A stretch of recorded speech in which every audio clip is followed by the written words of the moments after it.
بسم الله الرحمن الرحيم. الحمد لله رب العالمين،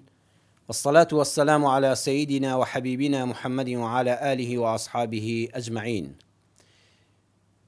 ماڵ و سەروەت و سامان لە دیدی ئیسلامەوە زۆر گرنگە. بەداخەوە کەسانێک بە ناوی ئیسلامەوە بە ناوی ئاینەوە وایان بڵاو کردوتەوە، یان وایان لە خەڵک حاڵی کردووە پارە پیسە، سەروەت و سامان پیسە. بەڵام نەخێر، سەروەت و سامان لە ئاینی ئیسلامدا ڕەگی ژیانی مرۆڤە. تەواوی ژیان و گوزەرانی هەر یەکێک لە ئێمە پەیوەستە بە سەروەت و سامانەوە. ئەگە سەروەت و سامان بە حەڵاڵی بەدەست بێ و لە ڕێگەی خوای پەروەردگارەوە بە نەخشەی پەروەردگار سەرف بکرێ، بەخوا خێر و بەرەکەتە بۆ خۆت، بەخوا خێر و بەرەکەتە بۆ دەوروبەرت، بۆ کۆمەڵگات، بۆ خزم و کەسوکارت.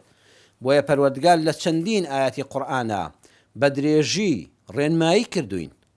بەخوا زۆر بە وردی ڕێنمایی کردوین چۆن هەڵسوکەوت لەگەڵ ماڵ و سەروەت و ساماندا بکەین،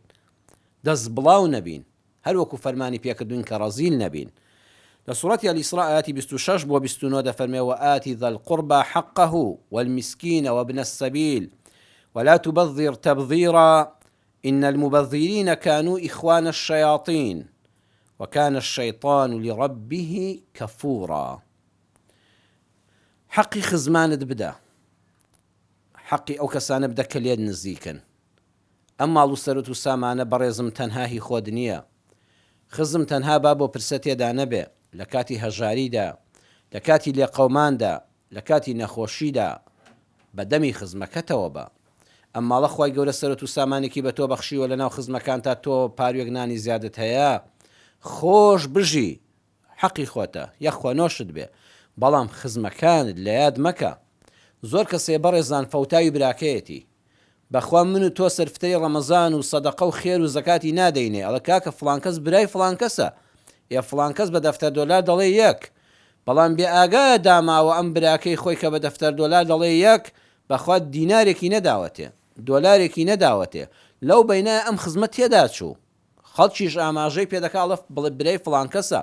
ئامۆزای فڵان کەسە، کوڕە هێڵن کوڕی فڵان کەسە، باوکەکە دەوڵەمەندە، کەچی کوڕەکەی هەژارە، ئەو ڕێکی لێ ناداتەوە. وآتی ذا القربى حقه،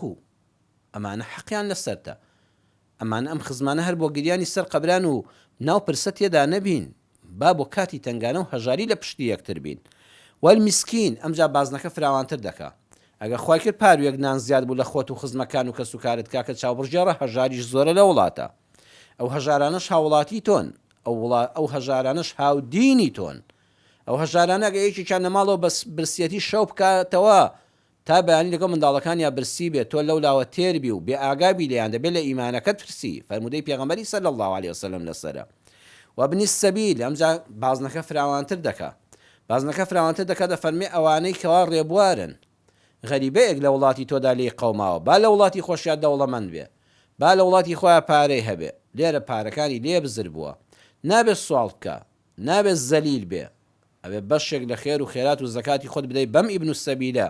کە کوڕی ڕێگایە کە لێ قەوماوە، کە کەس ناناسێ، کە کەسی لێرە نییە.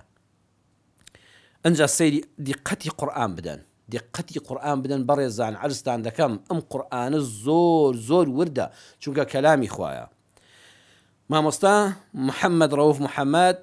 لە کتێبە بەناوبانگەکەیدا ئیشارات و مەفاتیح لفهم القرآن الكريم لە مجلدی یەک لە لاپەڕەی 403 دەفەرمێ: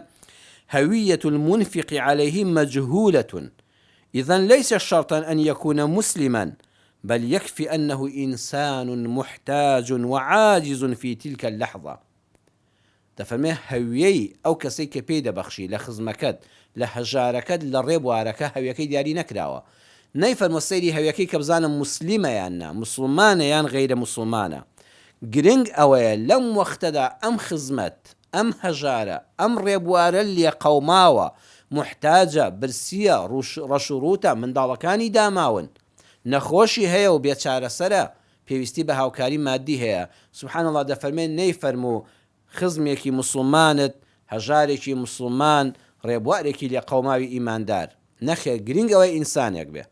هەویەکەی دیاری نەکرد بە مسلمانیان بە غەیرە مسلمانی، هەموو محتاجێک یارمەتی بدە. سەیری ئەوە مەکە ئاینی چییە، بیر و باوەڕی چییە، ئایدۆلۆژیای چییە، لەم ساتەدا مرۆڤێکی لێ قەوماوە. بەڵام وەلا تبەذر تەبذیرا، ئاگاشت لێبێ خوا کە دەفەرمێ ببەخشە ئاگال لێبێ نافەرمێ بیپڕژێنە سبحان الله و شەکانی قورئان چەند وردن ئەزان بەڕێزان تەبذیر چییە؟ يعني التفريق وأصله إلقاء البذر وطرحه وەکو ئەو وایە جوتیارتان بینی وەقاتی خۆم مەچینە شتانە نەبوو هەمومان لە بیرمانەوە مڕن منیش ڕم بێکرد بێت و جەنابیشت و باو باپیران لیان بپرسە کە تۆیان دەچان لە پاییزە سەر و حەدی پەڵا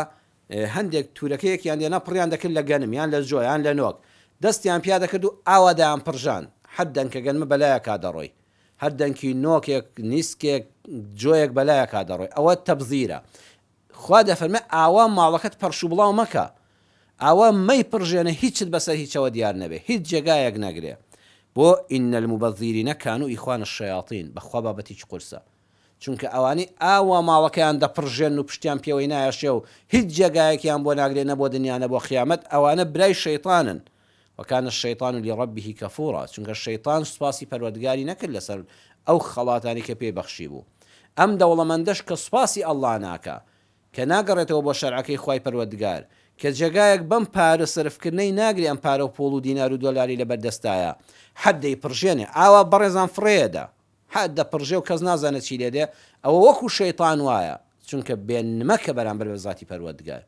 چونکە ئەم پارە خەڵاتی خوا بوو ئەمانەت بوو لە دەستی تۆدا چۆن ئاوا بە فیڕۆتدا وإما تعرضن عنهم ابتغاء رحمة من ربك ترجوها فقل لهم قولا ميسورا کەسێ دێ بۆلات ئێستا هیچت بەدەستەوە نییە حەز دەکەی یارمەتی بدەی بەڵام هەر بەدەمی وشک بەڕێ مەکە ماڵە بریا هەم بوویایە وەڵی هەشتە ڕاز ناکەی لەگەڵ ڕێزمدا ماڵێ ئەگە خوای گەورە شتێکی دامێ منی یارمەتی دەدەم نا لە دڵەوە پێت خۆشە هاوکاری بکەی بە مستەحەقی دەزانی چاوەڕێشی مامەڵەیەکت هەیە بە ئیزنی خوای گەورە سەر دەگرێ و قازانجەکەت مانگێکە دەست دەکەوێت 2 هەفتەی تر لەگەڵ شەریکەکە تا ماڵەکە بەش دەکەن و پارەکەت دەست دەکەوێت الحەمدولله موچەیەکی پلە باڵای زۆرت هەیە و چاوەڕێی 10 ڕۆژی تر موچەکەت بۆ دێ و ئێستا بەدەستەوە نییە بە قسەی شیرین بە زمانی نەرم بڵێ خوای پەروەردگار ئیشاءالله بەشی من و چوتۆش دەنێرێ دڵنیا بە کە بەدەستمەوە بوو هاوکارت دەکەم ئەم فەقیرە بەدڵشکاوی بەڕێ مەکە هەر بەدەمیش بەڕێ مەکە دەمتەڕی کاسە وشک مەبە وەکو کورد دەڵێ بەنێتی ناودڵ خوا دەکاتێتە دەستم شەر بێ یارمەتیت بدەم ئەم فەقیرە دڵی خۆش دەبێ قولا مەیسورە قسەیەکی جوان نەرمونیان شیرین ڕوشکێنی مەکە ولا تجعل يدك مغلولة إلى عنقها ولا تجعل يدك مغلولة على عنقك دەستەکانت کە دەست بۆیە باسی دەستی کرد دەست ڕەمزی بەخشینە بە دەست دەبەخشرێ دەستەکانت کۆد مەکە ئاوا زنجیریان مەکە کە لە بچە مەکە دەستی خۆتەوە ولا تبسطها كل البسط ئاواش دەستت مەکەوە لە پی دەستت ئاوا بکەیتەوە هیچی پێوە نەمێنێ فتقعد ملوما محسورا چونکە ئەو کاتە ئەگەر ڕەزیل بی ئاوا دەستت بنوقێنی کە لە بچەی لێدە یەک جار نێڵی ها بۆیە کە قورئان چەند تعبیرەکەی جوان کردووە کەسێک کە لە بچە بکە دەستیەوە ئەتوانێت پارە لە جیفانی دەرکات ناتوانێت کە لە بچە کراوێتە دەستیەوە خۆت وا کە لە بچە مەکە بە حیاتی ئامادە نەبی دەست بۆ ژیرفانت بەری پێت خۆش بێ ژێر جیرفانەکە کە دڵتە دەری بێنن بەڵام دۆلارێکی لێ نایاتە دەرێ ئاوا مەبە چونکە ئەو کاتە کە ڕەزیل بووی بەخوا منداڵەکانی خۆت وەڵڵی هاوسەرەکەی خۆت خزمەکانی خۆت کۆمەڵگا فریشتەکانی خوا هەمووی لۆمەت دەکەن مەلومن دەڵێن هەی ڕەزیل هەی پیسکە ئەو هەمووت هەیە لۆمەکراوی خەڵک سەرزەنشتت دەکا خەڵک بە چاوی بێڕێز سێرت دەکا ئەوەندەش دەست بڵاو مەبە دەستەکەت ئاوا کرابێتەوە ملیۆنە دینار پەیدا دەکەی بەشی 4 ڕۆژن نەکە هیچت بەدەستەوە نەمێنێ ئەو کاتە مەحسوورە ئەو کاتە لۆمەکراوی لەبەر چی لەبەر ئەوەی کە بۆ خۆت خەڵ دەکێشی ئای خوایە ڕۆژگارە چه پارەیەکم بەدەستەوە بوو چیم دەهاتە دەست بەخوا دەمتوانی شتێکی پاشەکەوت کەم دەمتوانی شتێک بدەم بە خانوویەکی زیاد بە دوکانێک بە زەویەک لەم لێ قەوماوێدا فریام دەکەوت ئەوەتانێ هیچ کەس دۆستم نەما جا بەڕێزانیە خوا لێن نەقەومێ زۆر کەس هەبوو ڕۆژی 200 کەس نانی لە ماڵ دەخوارد هەر دەهات و بۆی هەڵداڕشتن هیچی بەدەستەوە نەما بەڵام ئێستا ئەگە بڕوان لە هەمان ئەو دەرگایانە بدا چونکە بۆ خوا خزمەتی نەکردوون بۆ خۆ دەرخستن بوو هەمووی بڵاو کردەوە یەک کەس ئامادە نیە ملیۆن لە دیناری بە قەرز بداتێ بۆ هەفتەیەک ئەمجا سەرزەنشتی خۆی دەکا ئەمجا کاڵک بە ئەژنۆی خۆی دەشکێنێ ئەمجا مەحسوورە حەسرەت هەڵدەکێشێ خۆزگەوام نەکردایە خۆزگە لە کاتی ئەو پارەباری نەدا شتێکم پاشەکەوت کردایە ئاگادار بە هەردووچیان نەهی لێکراون بۆیە ئاگادار بە نەڕەزیل بە نەدەست بڵاو بە ماڵەکەت سەرۆت و سامانەکەت لە شتێکا سەرف مەکە کە هیچ سوودێکت پێ ناگەیەنێ نان مەدە بە کەسێک کە ئامادەنێ دوعایەکی خێرت بۆ بکە. پارە بۆ کەسێک سرف مەکە کە تەنها ئەو دقەیە دەناسێت کە پارەکەی بۆ سرف دەکەی، لە دواییدا هەر ناشن ناسێتەوە، بەڵکو پێت ڕادەبوێرێ. و فەقیرێکیش نییە بڵێ خواجە من لەبەر خاتی تۆ تێرم کرد، نا ئومێدی دنیات پێی بوو، بەڵام ئەو لە تۆ زیرەکترە، پارەکانیشی پێ سرف کردی و بۆ هیچ شتێکیش لەگەڵتان نیە. زۆر گرنگە ئاگامان لێبێ. ئیمامی قورتوبی ڕەحمەتی خوا لێ بێ لە الجامع لأحكام القرآن لە مجلدیدا لە لاپەڕی 248 دەفەرمێ من أنفق ماله في الشهوات زائدا على قدر الحاجات وعرضه بذلك للنفاد فهو مبذر. هەر کەسێک کەوا ماڵ و سەرەت و سامانەکەی لە حەز و ئارەزۆکانیدا خەرجکە، ئەوانەی بەبێ ئەوەی کە پێویستی بن، بەبێ ئەوەی بەڕاستی ضرورەتی ژیان بن، هەموو ماڵ و سەرەت و سامان و بنچینەکەی هێنا هەمووی بە گۆڕێ وەرکرد، گیرفان و قاسە و کاسەی خۆی خاڵی کرد لە پێناوی هەندێک شەهەوات و شتی زیادەدا، دەفەرمێ ئەوانە برای شەیطانن، ئەوە مبەذیرن، ئەوانن ماڵەکەیان پەرش و بڵاو کرد. بۆ نمونە کابرا خانوویەکی هەیە، خانووەکەی دەفرۆشە، وەڵی سارەکەی عیبی نییە، بەس بۆ ئەوی بڵێن کەوا لانکرۆزەرێکی مۆدیل 2024 پێەیە، بەخوا خەڵکەیە خانووەکەی خۆی فرۆشتووە چۆتە کرێچیەوە بۆی لە ناو خەڵکە پۆزی پێوە لێدا بڵێن سارەکەی ئاوە مۆدیل بەرزێکی ئاوایە و بای دەفتەرە. ناکاکە گیان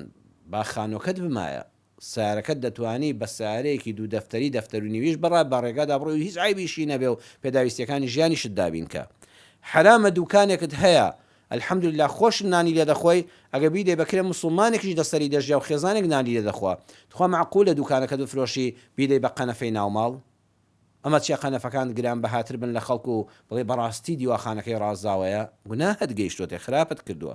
زەویەکت هەیە با بۆ منداڵەکان بمێنێتەوە، مەیدە بە دیواجی هەی وڵا زەویەکم هەیە باید دوو دەفتەر دەیدەم بە بەردی حەلان و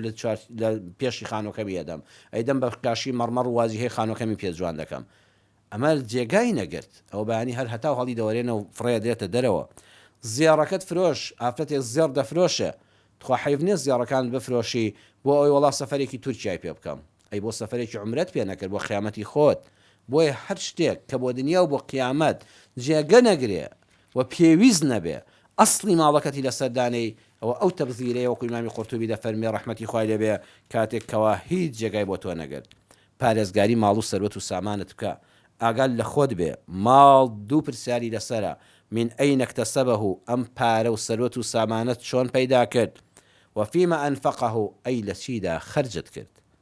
الاقتصاد نصف المعيشة، زانا فرميانا وتراوى الاقتصاد نصف المعيشة، دسبي وقرتن نخش سازي بو صرف كردني مالو السامان برواتان هبي نيوي بجوي جان الدابين دكا. يعني ئەوەندە ڕەزیلیش مەبە، ئەستا هەیە دەفتەری هەیە، وڵات چ بزێکم بۆ منداڵەکەم کڕی باید 250 بابی نووسم، بەو خوایە یەکش لە جیفانتان نامێنێ، ئەوە هەر کوێ دەبێتەوە، ئەوەندە شت مەپیەوە. بەڵام ئەوەندەش دەست بڵاو مەبە، نەخشە سازی خەیچێکە ئافرێت بە ئەم 500,000 لای تۆ بێگە ملیۆنێکمان هەبێ، با 300 پاشەکەوتکەین، با 200 لە جیفانی منابێگەت چوومە دەرەوە، تۆش ئاگال لە باڵ و منداڵەکە بێ، ئەمە نەخشە سازی باشە. بەڵام شت منووسە 100 لێ ماستم کڕی بای 30,000 و بای 500 سەمون و والله لەسەری مانگە خۆت دەتۆقی، هەر بەرەکە لە ماڵە هەڵدەگیرێ، ئەوانە هەیە خەڵکیوە هەیە و هەر تۆقی و هەر لە ژیانە تۆقیوە، سوبحان الله سەیرەکە هیچ چی نەماوە. بەڵام دایمە باش تێکرد بۆ پاشەکەوت هەبێ بۆ تنگانە، ئەوەی تریشی بدە بە خێزانت، جیرفانی خۆت، بەشی منداڵەکان بە نەخشە سازیەکی ئابوووریانە، خوای گەورە بەرەکەت دەخاتە ڕزقەکەتەوە. من چەند خاڵک بە جەنابت دەڵێم با نەخشە و پلانت هەبێ بۆ ڕێگری لە دەست بڵاوی، چونکە هەر کات داهاتت زیاتر بوو لە خەرجیت دەروون و جەستەت ئاسوودەیە. خۆزگە هەموو خەڵک ئەمەی بنووسایە لە دڵی خۆتا بینووسە، ئاگادار بە هەر کاتێک داهاتت زیاتر بوو لە خەرجیت دەروونت ئاسوودەیە، جەستەت ئیسراحەتە، خوا قەت محتاجی دەستی خەڵکن ناکە، ئاگادار بە. جا بۆی ئەم بابەتە داهاتت زیاتر بێت لە خەرجیت، ئەم شەش خاڵەت پێ دەڵێم. یەکەمیان پاشەکەوت بکە ئەگەر زۆر دەستکەوت، ئەگەر زۆر دەستکەوت كاك حموي سرف مكة. إذا ضحك لك الزمان فكن على حذر لأن الزمان لا يضحك كثيرا. أقل أمر دنيا بدم توبيكني بازار الحمد لله كرابو إيشوكار زور بو بارد باري خيرا فرصد بينا ما بس موينة بلاماري حرام دي بحلالي زياتر خود ماندوكا چونك لو أتشباني بازار داخله لو أتش بازار أو قرم قوري نمينه لو أتش أو بار زور ومعاش زور نمينه إصلا صالان أقل كردستان الحمد لله معاش زور باش دهات بخواوي كتوز جير وعاقل بيشتكي واي باشكات كل بدو أي وند بيوي ديار نبو هەبوو هەر لەو وەختە هەمووی دا بە کەلوپەلی ناو ماڵ و ئەم لاولا گۆڕین و سارە گۆڕین و هیچی بەدەستەوە نەما. ئاچاو لێ چۆن سەرگەردان بۆ ئێستا هەموو ڕۆژێ زەمان بەدەمتەوە پێ ناکەنێ، هەموو ڕۆژێ بازار پارەی لێ نابارێ ئاگادار بە. دووەمیان حەزل لە هەر شتێک بوو دەست بەجێمەی کڕە. ئێستا هەر حەزل لە شتێک بوو وتیاوەڵام موبایلێک داهاتووە، حەد دوو برادر باسییان کردو ڕامەکە بەخوا منیش حەزم لێتی، هەر باسی سارەیەک کراو دەڵێن وا لە بازارە بە قز دەدرێت بەخوا حەزم لێتی، بەڕاستی جوانە مواصفاتیەوە دەست بەجێ مەیکڕە بڕواتان هەبێ ئەو شتێکی ئەم شەو زۆرت حەز لێتی، دوو شەوی تر خۆت ڕاگرا بڕوا بکە دوایی نایکڕی کورە وەڵای لێ هیچ نییە، هەر لە خۆوە دڵت لێ سار دەبێتەوە، هەر دڵت گەرم بوو ئارەزوود بۆ شتێک جوڵا جامە بەژنانیش دەڵێن بە پیاوانیش دەڵێن بە کوڕانیش دەڵێن بە کچانی دەڵێن ئەندامانی خێزان، هەر دڵت بۆی گەرم بوو ڕامەکە خێرابی کڕی بڕواب کە دوای دووسێ ڕۆژی تر هەر بۆ خۆت حەزت پێی نامێنێ پارەکەت بۆ مایەوە و بۆش دەرکەوت ئەو شتە ئەوەندە ضرورەتی ژیان نیە ئەوتا نیشتانە لە ماڵ و هیچ بابەتەکەش نەگۆڕاوە. سێمیان بەلیستی شت کڕینەوە بچۆ بۆ مارکێت و بازار، ئەمە زۆر گرنگە. ئێستا جەنابە دەچێت ناو بازارێکەوە خوشکێکی بەڕێزم دەچێتە جلوبەرگی ئافرەتان وەڵات چاوی بە هەرچیکەوە حەزی لێ بێ وەختێ دێتەوە جیفانی کابرا هەڵتەکاوە فەقیرە خۆشی هیچی پێوە نەماوە لەوانەیە بە قەرزاریش بێتەوە، بەڵام پێداویستیەکانی ماڵەوە دیاری بکە پێداویستیم بە ئەم بابەتە هەیە، ئەوە تا ئێستا دەستم بۆ بردووە لە ماڵەوە نیمانە بابی نووسم با قایمەیەکی شت کڕینت پێبێ هەم بۆ پیا و هەم بۆ ژن ئەمجا بچۆ مارکێتێک ئەمجا بچۆ مۆڵێک ئەمجا بچۆ بازارێکی گشتیەوە نەک چاوت بە هەرچی کەوت و بیکڕی دڵنیا بە لە سەرەتای بازارەوە بە جیفانی خاڵی دەرەچی وەجای وای قەرزاریش دەبێەوە. چوارەمیان بڕیار بدا شت بە قیست و قەرز مەکڕە، قیست و قەرز بەس ئەو سعاتەی خۆشەکە دەیهێنەوە ماڵەوە ئەینا بەردەوام تۆ لە خەمای خۆی قەرزەکانم تەواو بن یا ڕەبی خۆی قیستەکانم بدرێنەوە ئەجا ئەو کەلوپەلەی کە بە قیستیش دەدرێ لە بازار هەر چی شتێک بە قیست دەدرێ با باسییان نەکەم ئەوەی بە قیست دەدەنێ هەر ماڵ بیهێنە ماڵەوە بیبەوە بۆی بڕوا بکە بە نیواونی کەس نایەوێتەوە بە نیواونی و زەرت کەس نایەوێتەوە یەک سعات خۆشحاڵی تا هێناتەوە بەخوا بە قیز ڕامان کێشاوە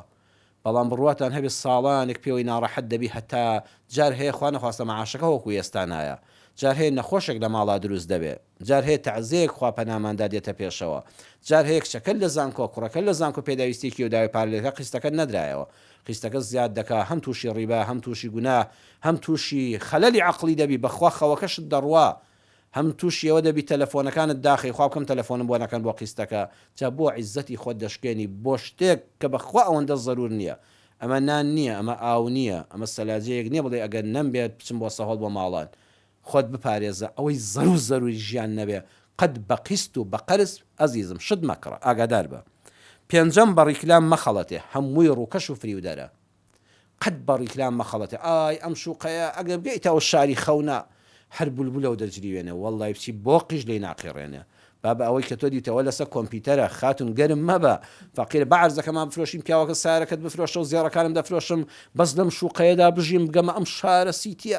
دنیا بەختەوەری لەوەیە خۆمانە لە بەهەشتان بڕواتان هەبێ وانییە هێشتا هەر خۆڵ هەڵدەدرێتەوە ئەوە بە کۆمپیوتەر ئەندازیار کێشاوێتی ئەم بولبول و نەغمە خواری و ئەم فواری ئاوە وەڵڵا لە هاوینا قەتراوت بۆ نایە بە سێ ڕۆژ جاریوە بێ ئاوی چەند دەستی خەڵکیان ئاوا بڕی ئەم برنجە ئەگەر نەی خۆی هەر ژیانت فەوتاوە ئەگەر بێت و لەم کۆمپانیا شت نەکڕی ئەم ئۆنلاینە ئەم مەڵحەمەد ماڵی چەند خەڵکی وێران کرد ئەم شامپۆیە بۆ دێنم بۆ بە دەرگا بە 2000 بە بەلاش گەیاندن بێ بەرامبەرە ئەوە بێ حیکمەت نییە هەرچی لە ئۆنلاینەوە موبایلە بۆری لێدا و چاوت پێکەوت بە ڕیکلام نەخەڵەتەی ئەوە هەمووی ڕووکەشە بەخوا کە چویتەوە شوێنەوە دوایی هەم بووی کاڵک باژنۆت دەشکێنی وانە قەت ئەوەی شتی ئەسڵی بێ ڕیکلامی ناوێ ڕیکلام مەگەر بۆ شتێک باشە بۆ نمونە ئەسڵە وەکو خۆی بە بێ زیادە ڕەویکردن بیناسیێنی بە کەسێک کە پێویستی بەم بابەتە هەیە لەوە ئەچی ئەم خێر و بەرەکەتە خەڵک نەیزانی بێ ئەوە باشە کتێبێکە زانستێکە زانکۆیەکە بەڵام شت کە ئەوەندە ڕیکلامی بۆ کرا ئەوە دەیەوێت بەداوەکەەوە ببی ئەینا بەخواشتی چاگە هەموو ڕیکلامەی ناوێ. شەشەم خاڵ خوشکانی بەڕێزم یاخوا لەشتان ساغمێ مانگە ڕەمەزانتان بەڕێ کرد لە کۆتاییەکەیەتی الحەمدولله خوا پاداشتانداتەوە ئێوە کۆڵەکەی ماڵەکان بوون بڕواتان هەبێ بە ئەندازەی تەراویحە کە بەشداریتان نەکردو خزمەتی بەربانگ و پارشەی ماڵ و مێردی خۆتان کردو میوانتان کردووە خوا ئەجرەکەی هەموو بۆ نووسیوێن یاخوا لەشتان ساغ بێ ئێوە کۆڵەکەی ماڵن گوێ بگرن سعدی شیرازی ئەو زانە بلیمەتە دەفەرمێت چی ئەفەرمێ ژنی چاک و سەلار و ژیر مێردی هەژار دەکات بە میر دەوری ئێوەش زۆر گرنگە بۆ ئابووری ماڵەکەتان. ژنی چاک و سەلار و ژیر مێردی هەژار دەکات بە میر. ژن ئەگەر بێت و چاک بێ، ژنێکی بەڕێز و بە حرمەت بێ، سەلار بێ، سەلار سوکەڵە نەبێ، هەڕی کرام تەلەفۆن هەر تەلەڤیزۆن شتێکی نیشاندا و پیاوەکە لە موبایلە وەرە ئەمە ئەم هەنگەما لە کولۆرەدارە دۆزیوەتەوە، ڕاکە بیکڕە بە قوربان، قەرزیشکەی با لە دەستمان نەچێ، ئەی بۆ ماڵی براژنم کڕیان و ماڵی ئامۆزام کڕی، ماڵی هاوڕێیەکم لە دایرە کڕی. نا ئەم سەلارە، ئەم لاسارنی، ئەم سەلارە، ژیرە، عاقڵە، دوا ڕۆژی خۆی و مێردەکەی و منداڵەکانی دەبینێ. ئەگەر 2 دینارمان هەبێ با دینارێکیان سەرف بکەین. پیاوەکە ئێمە بە تەماین ژیانمان ئینشاڵڵا بە بەختەوەری لەگەڵ مناڵەکانمان دوور و درێژ بێ، باشتێ پاشەکەوتمان هەبێ بۆ دوا ڕۆژی ژیان. ئەمە ژنی چاک و سەلار و ژیر مێردی هەژار دەکا بە میر. بەخوا ئەم مێردە هەژاریش بێ، ئەم ژنە سالار و چاک و سەنگینە، ئەم ژینە ژیر و عاقڵە، ئەم پیاوە دەوڵەمەندەکە، ئەم پیاوە دەوڵەمەندەکە. بەڵام ژن دەست بڵاو بێ، ژیر نەبێ، عەقڵی بەس لە چاوەکانی دابێ، چاولێکەر بێ، وەڵاهی مێرد دەوڵەمەند و ملیالێر بێ دەیهێنێتە سەر سفر. ئاگادار بن، با ئاگامان لە خۆمان بێ، با دەستمان بە گیرفانمانەوە بێ، نەڕەزیل بە، نەدەست بڵاو بە، قەدری ماڵ و سەرۆت و سامانت بپارێزە، ئاگاداری گیرفانی خۆت بە. یا ڕەبی خوای پەروەردگار، یا ڕەبی خوای ئەوەندە سەرۆت و سامانی حەڵاڵمان پێ ببەخشی کە محتاجی هیچ نامەردێکی سەر زەوی نەبین. خوایە تەنها محتاجی خۆتمان کەی، خوایە لە احتیاجی بەردەستی بەندەکانت بمان پارێزی. یا ڕەبی خوایە تۆ ئەلغەنی، یا ئەڵڵا، خوایە تۆ ئەلغەنی، لە خەزێنەی نەبڕاوەی خۆت ئەوەندەمان پێ بەخشی بە دەوڵەمەندی بژین. خوای ئەوەندەمان پێ بەخشی دەستی بەخشندەیمان هەبێ، خوایە بمان پارێزی لەوەی کە دەستی وەرگر بین، کەوە ڕۆژە دەست پانکەینەوانێ و خوا نەخواستە بە دڵشکاوی دەستەکانمان بگەڕێتەوە. یا ئەڵڵا و کەسانی کە تا ئێستاکانە دەستی وەرگریان هەیە بەڵام کاسبن، سوالکەر نین، نەفز نزم نین، خوایە نەفسیەتیان بەرزە، بەڵام هەژارن، بەڵام نەخۆشن، بەڵام داماوە کرێچین. یا ڕەبی خوایە تۆ ئەلغەنی، ئەوە نەخەزیێنت فراوانە، خوایە بە بەرەکەتی خۆت دەوڵەمەندیان کەی، خوایە دەرگای ڕزق و ڕۆزی لە ئێمە شولەوانیش بکەیەوە. یا ڕەبی خوایە ئەوانەی لەم مانگی ڕەمەزانەدا ئەو دەوڵەمەندانی بە ماڵی حەڵاڵ، بە دڵی خاوێن، بەبێ منەت، بەبێ خۆ دەرخستن، بەبێ ڕیا، ماڵی هەژارانیان ئاوەدان کردەوە، سفرەی بەربانگیان بۆ هەژاران ڕازاندەوە، دڵی هەتیوانیان خۆش کرد، دڵی نەدارانیان خۆش کرد. لەم جەژنەدا کە ئێستا بەرەو ڕووی دەڕۆین و لەوە چێ بەیانی دوو بەیانی جەژن بێ، یا ئەڵڵا وایان کرد ئەو ماڵانەی لەبەر هەژاری گریانیان دێ زەردەخەنە و خۆشی کەوتە ماڵەکانیانەوە. یا ڕەبی خوایە ئەو دەوڵەمەندانەمان لە وڵاتە زیاد کەی، خوایە هەزار ئەوەندەیان پێ ببەخشی. یا ڕەبی خوایە دەوڵەمەندی ساڵح و حەڵاڵ خۆر و پاک، یا ڕەبی لەم کوردستان و لە هەموو جیهانا زیاد کەی، خوایە هەزاران ئەوەندەی ئێستایان پێ ببەخشی بۆیان پڕکەیتەوە. و لە قیامەتە یا ڕەبی خوای پەروەردگار، خوایە ئێمە لەگەڵ دەوڵەمەندانی خێرەومەندا کۆ بکەیتەوە. خوای ئەو دەوڵەمەندانی خێرەومەندن، ماڵی پاکیان هەیە و دەستی بەخشندەیان هەیە و بێمنەتانە یارمەتی فەقیر و هەژار دەدەن، خوای گەلێک لە لای تۆ بەڕێزن. خوای ئێمەش لەگەڵ ئەوانە کۆکەیتەوە، هەمومان بچینە خزمەت سەردار و سەروەرمان محەممەدی مستەفا صلی الله عليه وسلم، هەمومان بە دیداری جەمال و جەلالی تۆ شاد بین لە قیامەتە. یا ئەڵڵا